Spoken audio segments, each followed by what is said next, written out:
Hello everyone, welcome back to my channel. मेरा नाम चावड़ा। आज हम सेकंड मंथ में किस तरीके की डाइट होनी चाहिए उस पर डिस्कस करेंगे। फर्स्ट मंथ की जो डाइट है वो मैं उस वीडियो को अपलोड कर चुकी हूँ, तो अगर आपने फर्स्ट मंथ में क्या डाइट होनी चाहिए ये नहीं देखा है तो आप जाकर देखिए। मेरे डिस्क्रिप्शन बॉक्स में आपको उसकी लिंक मिल जाएगी। आई बटन पर भी आप क्लिक कर उसे देख सकते हैं। सेकेंड जो मंथ होता है उसमें न्यूट्रिशन बहुत ज्यादा इंपॉर्टेंस माना गया है बेबी की हेल्थ और उसके डेवलपमेंट के लिए। तो सेकेंड मंथ की जो प्रेगनेंसी डाइट है उसको स्टार्ट करने से पहले अगर आप मेरे इस यूट्यूब चैनल पर नए हैं तो आप मेरे चैनल को सब्सक्राइब कर लीजिए, बेल आइकन पर क्लिक कर लीजिए ताकि जब भी मेरी नई वीडियो आएगी तो आपको इसका सबसे पहले नोटिफिकेशन मिल सके।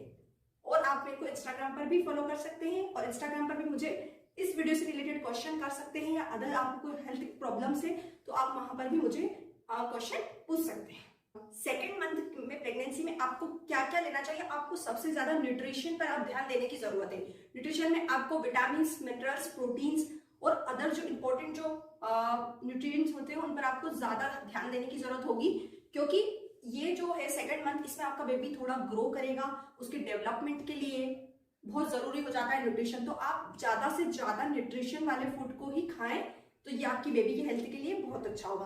तो चलिए देख लेते हैं कि हमें कौन कौन सी चीजों को खाना है सेकेंड मंथ ऑफ प्रेगनेंसी में।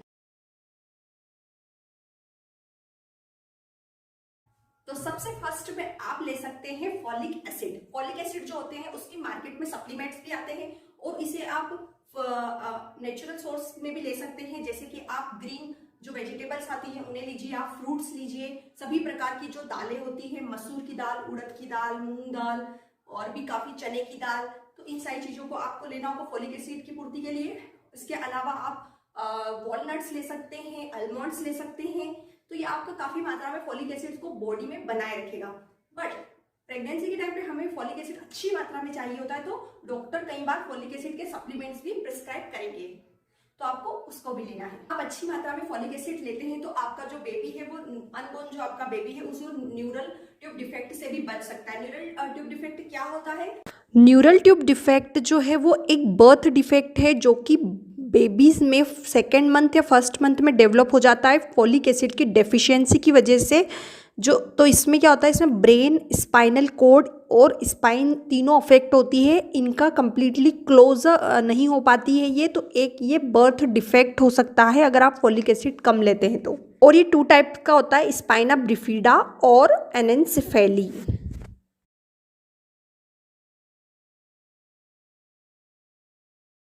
आगे आप कैल्शियम को अच्छी मात्रा में आपको लेना बहुत जरूरी हो जाता है, क्योंकि जो कैल्शियम है वो सेकेंड मंथ ऑफ प्रेगनेंसी में आपको 1000 mg लेना पड़ता है। क्योंकि ये इसलिए चाहिए इस मंथ में क्योंकि सेकेंड मंथ में आपकी जो बेबी है उसकी जो बोन होती है उसका ऑसिफाई होता है इस स्टेज में, तो आपका कैल्शियम तो आपको बहुत अच्छी मात्रा में लेना ही होगा।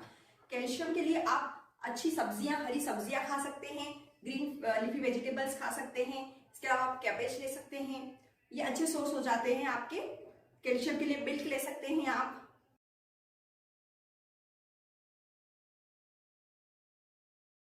आयरन भी बहुत ज्यादा जरूरी है सेकेंड मंथ ऑफ प्रेगनेंसी में, क्योंकि जो आयरन होता है वो हमारे बेबी के जो बेबी मदर से बेबी के अंदर ब्लड जाता है और ब्लड अच्छी मात्रा में ब्लड फ्लो हो उसके लिए आयरन बहुत ज्यादा जरूरी माना जाता है। तो डॉक्टर्स जो होते हैं वो आयरन के सप्लीमेंट्स देते हैं प्रेग्नेंट लेडी को। तो आप बिल्कुल, अगर आपको सप्लीमेंट्स दे रहे हैं तो आप उनको प्रॉपर लीजिए, जिस तरीके से आपको डॉक्टर ने आपको गाइड किया है वो बिल्कुल फॉलो कीजिए आप।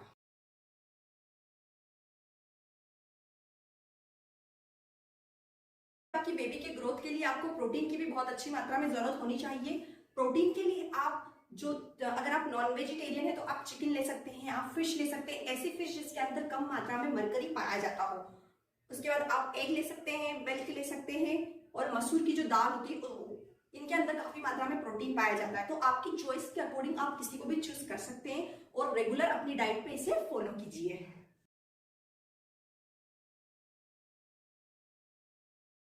आपको जिंक की भी अच्छी मात्रा में जरूरत चाहिए, क्योंकि जो जिंक होता है, जिंक हमारा जो रहता है वो एसिड की जो मेटाबॉलिज्म के लिए इंपॉर्टेंट माना जाता है, बायोलॉजिकल फंक्शन करवाता है, एसिड की मेटाबॉलिज्म करवाता है। जिंक आपको कहाँ कहाँ मिल सकता है? जिंक जो होता है वो जो फलीदार जो सब्जियां आती है, जैसे कि गवार फली हो गई या फलीदार जो चीजें होती है उनके अंदर जिंक जो होता है अच्छी मात्रा में पाया जाता है, तो आप वहां से जिंक को ले सकते हैं नेचुरल सोर्स के रूप में। चिकन में भी अच्छी मात्रा में जिंक पाया जाता है और फिश में भी पाया जाता है। तो आप अपने अकॉर्डिंग आपको जो चीज पसंद है आप उसके साथ आप जिंक ले सकते हैं। फैट की जब बात आती है तो आपको किस तरीके का फैट, आपको हेल्दी फैट लेने की जरूरत है सेकेंड मंथ ऑफ प्रेगनेंसी में।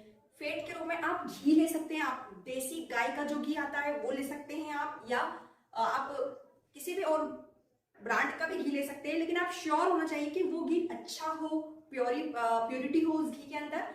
घी ले सकते हैं, क्रीम ले सकते हैं, तो आप हेल्दी अमाउंट में आपको फैट लेना है। आपके बेबी की जो आई है, ब्रेन है, प्लेसेंटा है और टिश्यूज जो है उसके डेवलपमेंट के लिए जो फैट है वो जरूरी माना जाता है, तो आपको अच्छी मात्रा में फैट भी लेना है।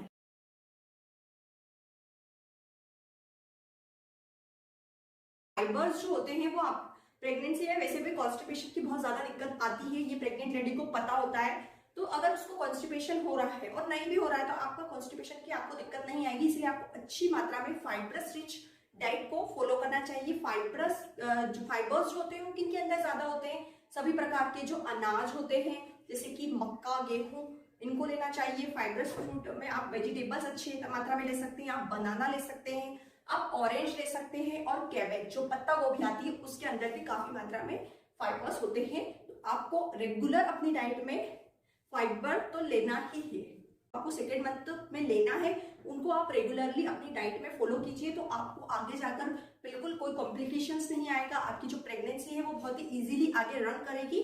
तो आपको जो भी मैं चीज बता रही हूँ आपको उसको सीरियसली अपनी डायरी में नोट करते चलना है कि आपको क्या लेना है क्या नहीं लेना है। तो हम क्या लेना है उस पर हम चर्चा कर चुके हैं।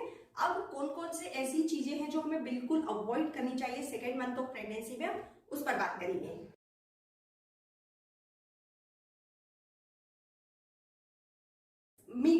मीट को आपको सेकेंड मंथ ऑफ प्रेगनेंसी में बिल्कुल अवॉइड करना चाहिए, क्योंकि जो मीट होता है उसके अंदर काफी मात्रा में बैक्टीरियाज होते हैं, उसके अंदर लिस्टीरिया बैक्टीरिया पाया जाता है जो कि आपकी प्रेगनेंसी में आपके बेबी की ग्रोथ को और उसकी हेल्थ को अफेक्ट करेगा। तो आपको जो मीट है वो बिल्कुल कंप्लीटली अपनी डाइट से अवॉइड कर देना चाहिए।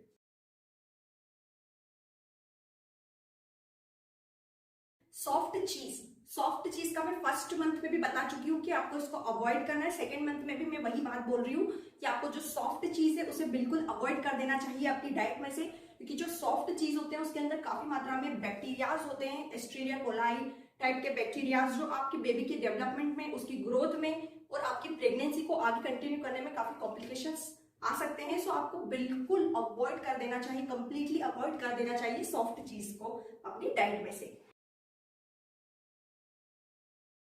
रो एग्स मतलब जो कच्चे अंडे होते हैं वो काफी लोगों का रहता है कि कच्चे अंडे खाने से ज्यादा न्यूट्रिएंट्स मिलते हैं, और कुछ लोग मिल्क के अंदर उसको एग को खाते हैं कच्चा। तो आपको अब से ध्यान रखना है कि आप प्रेग्नेंट हैं, आपकी प्रेगनेंसी कंटिन्यू चल रही है, तो आपको बिल्कुल कच्चे जो अंडे होते हैं उन्हें बिल्कुल अवॉइड करना चाहिए। आपको एग लेना भी है तो आप उसे प्रॉपर उसको कुक कीजिए, उसके बाद ही लीजिए, क्योंकि जो एग होते हैं उनके अंदर भी साल्मोनेला बैक्टीरियाज और काफी टाइप के बैक्टीरियाज उसके अंदर होते हैं जो आपकी बेबी की डेवलपमेंट में अफेक्ट कर सकते हैं। सो आपको कच्चा अंडा बिल्कुल नहीं लेना है।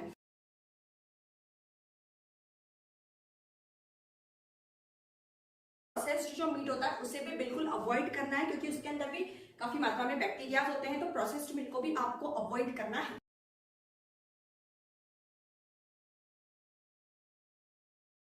चुके हो कि आपको फिश लेना है, फिश भी आपको अच्छे से कुक करके लेना है। आपको कच्ची जो फिश होती है, रो फिश जो होती है, उन्हें बिल्कुल नहीं लेना है। और फिश में भी आपको चेक करना होगा कि आपको मरकरी जिसके अंदर ज्यादा मात्रा में होती है वो आपको नहीं लेना है, क्योंकि मरकरी जिनके अंदर होती है, जिन फिश के अंदर, तो वो आपके बेबी के ब्रेन के डेवलपमेंट को प्रभावित कर सकती है, उसको अफेक्ट कर सकती है, और आपके बेबी के ब्रेन को अच्छे से डेवलप नहीं होने देगी वो, और उसमें आगे चल के कोई मेंटल रिटार्डेशन या फिर आगे और भी कोई कॉम्प्लिकेशन क्रिएट हो सकता है। सो मैं यहाँ पे मेंशन कर दूं कि आपको कौन कौन सी फिश को बिल्कुल नहीं लेना है, और अगर आप फिश लेना भी चाहते हैं तो आपको अच्छे से उसको कुक करना है, प्रॉपर कुक करना है, मरकरी वाली नहीं लेना है।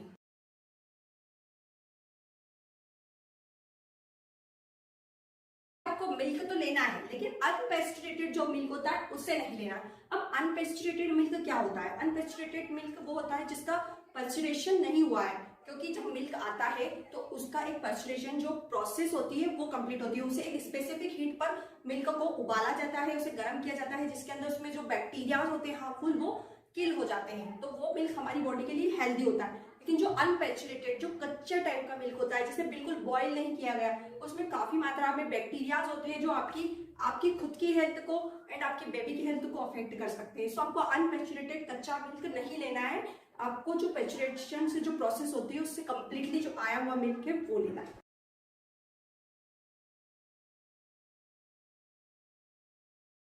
अल्कोहल कंप्लीटली अवॉइड करना है अपनी डाइट से, क्योंकि ये आपकी बेबी की डेवलपमेंट में को काफी मात्रा में अफेक्ट कर सकता है और आपका आगे रन करने में, प्रेगनेंसी रन करने में उसको डिफिकल्टी हो सकती है। सो आपको अवॉइड करना चाहिए, कंप्लीटली अवॉइड करना चाहिए अल्कोहल।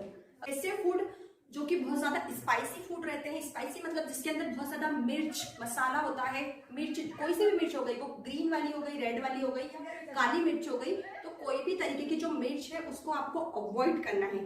तो और फ्राई किए हुए डीप फ्राई वाले जो फूड है उन्हें अवॉइड करना है आपको। ज्यादा जिसमें शुगर कंटेंट हो या शुगरी जो फूड है या सॉल्टी फूड है उन्हें अवॉइड करना है प्रेगनेंसी के टाइम पर। इस सेकेंड मंथ में जो आपका बेबी है वो हल्का सा ग्रो करेगा, इस समय आपको ध्यान देना चाहिए कि आपको बिल्कुल न्यूट्रिशन से रिलेटेड ही फूड खाना है। आपको ऐसा कोई फूड नहीं खाना है जिससे आपको बिल्कुल कोई न्यूट्रिशन तो मिल नहीं रहा है, आपका पेट पूरे टाइम भरा भरा लग रहा है लेकिन आपको न्यूट्रिशन बिल्कुल भी नहीं मिल रहा है। तो इस कंडीशन में आपका बेबी कैसे ग्रो करेगा। आज का जो हमारा वीडियो था वो यही खत्म होता है। आप आशा है आप इसको अच्छे से फॉलो कर रहे होंगे कि आपको सेकेंड मंथ में क्या लेना है, और थर्ड मंथ की आगे जल्दी ही वीडियो आएगी। अगर आपको वीडियो पसंद आ रही है, आपको फर्स्ट मंथ की सेकंड मंथ की अगर वीडियो अच्छी लग रही है तो आप मेरे चैनल को सब्सक्राइब कीजिए। ऐसे ही 9 मंथ तक कंटिन्यूस क्या चीज खाना चाहिए, क्या चीज को अवॉइड करना चाहिए वीडियोस आती रहेंगी, तो आप मेरे चैनल को सब्सक्राइब कर लीजिए, बेल आइकन पर क्लिक कर लीजिए, ताकि जब भी मेरी नई वीडियो आएगी तो आपको इसका सबसे पहले नोटिफिकेशन मिल सकता है। और सब्सक्राइब करना बिल्कुल ही फ्री है, तो आप सब्सक्राइब करके ही जाइए